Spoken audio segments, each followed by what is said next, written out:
Le jeudi 2 juillet, l'Institut de France, où siège l'Académie française, a ouvert ses portes aux invités des présidents des deux chambres du Parlement français pour une procession digne d'un pèlerinage dans cette institution qui incarne la langue française. Pour cette deuxième journée de la 50e session de l'Assemblée parlementaire francophone, les membres du bureau de l'APEF et les présidents des chambres des pays francophones ont été conviés dans les sanctuaires de la langue française, lieu qui rassemble depuis des siècles des personnalités qui ont illustré cette langue, à savoir les poètes, romanciers, dramaturges, critiques littéraires, philosophes, historiens, scientifiques, militaires de haut rang, des hommes d'État et des dignitaires religieux. Rassemblés dans la salle de la Coupole, le président de l'Assemblée nationale de la République démocratique du Congo, le professeur Vital Kamerhe, à côté de son collègue du Sénat, Jean-Michel Sama-Lukonde, ont suivi avec attention, aux côtés de leurs collègues de pays francophones,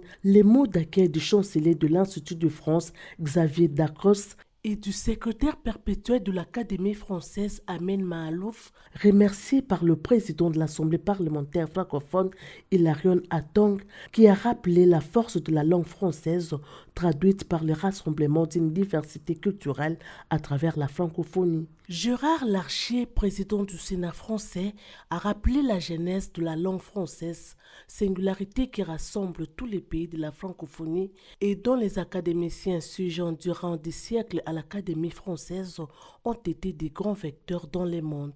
Si sous cette auguste coupole, j'ai eu la prétention de rappeler en quelques mots cette genèse connue, c'est pour mieux saisir la singularité de ce français qui nous rassemble tous. Le français n'est pas un patois. Il n'est même pas un patois qui aurait triomphé d'autres patois. Il n'est pas non plus un créole, comme certains le déclarent, ou une langue vernaculaire. Ne voyons pas dans cette affirmation un jugement de valeur, mais un constat historique et le refus de l'idéologie. Le français est une langue de toutes pièces, forgée, construite par la volonté humaine, par des règles de syntaxe souvent peu naturelles, des accords difficiles, une grammaire faite de normes et d'exceptions à la norme, le tout dans le cadre d'un État unitaire et d'une école façonnée dans l'exigence républicaine. Oui, le français est indissociable d'un état d'esprit et d'une civilisation. Plus que tout autre, vous le savez, il serait même de réduire le français à une langue imposée par la force et la coercition dans le sillage d'une aventure coloniale. Car la diffusion du français, son triomphe même, précède l'aventure coloniale.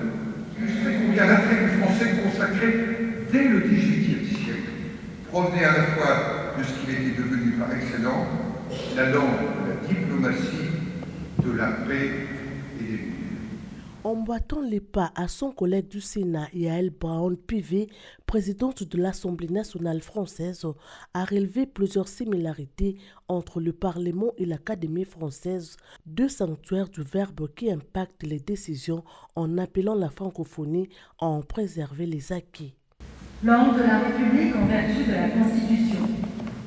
La langue française est un élément fondamental de la personnalité et du patrimoine de la France. Elle cristallise la générosité intellectuelle et la fraternité institutionnelle qui unissent l'Institut de France, l'Assemblée nationale et l'Assemblée parlementaire de la francophonie. Soyons fiers que le français soit aujourd'hui la langue des peuples et des États qui se parlent, la langue du droit, la langue du multilatéralisme, la langue du dialogue, la langue de la nuance. À l'heure où le monde se brutalise, où le multilatéralisme onusien s'épuise et s'effrite, où l'expression de communauté internationale confine à l'anachronisme, notre francophonie peut représenter encore davantage qu'une communauté linguistique, une véritable alternative politique et diplomatique, celle que nous incarnons avec l'Assemblée parlementaire de la francophonie. Après ces moments de convivialité, le membre du bureau de la PEF et les présidents des chambres des pays francophones ont fait la ronde de ces prestigieux bâtiments qui a traversé des siècles avec les trésors qui y est logé, à l'instar de la bibliothèque de 2 millions d'ouvrages où est gardée entre autres la toute première édition du Fable de La Fontaine réalisée par Jean de La Fontaine au XIXe siècle et les manuscrits du Lys dans la vallée de Honoré de Balzac. Le point culminant fut la salle où travaillent les membres de l'Académie française, lieu sacré où se rédigent les différentes éditions du dictionnaire français. Cette visite a été précédée par randonnée sur la Seine à la découverte des grands lieux culturels et historiques français.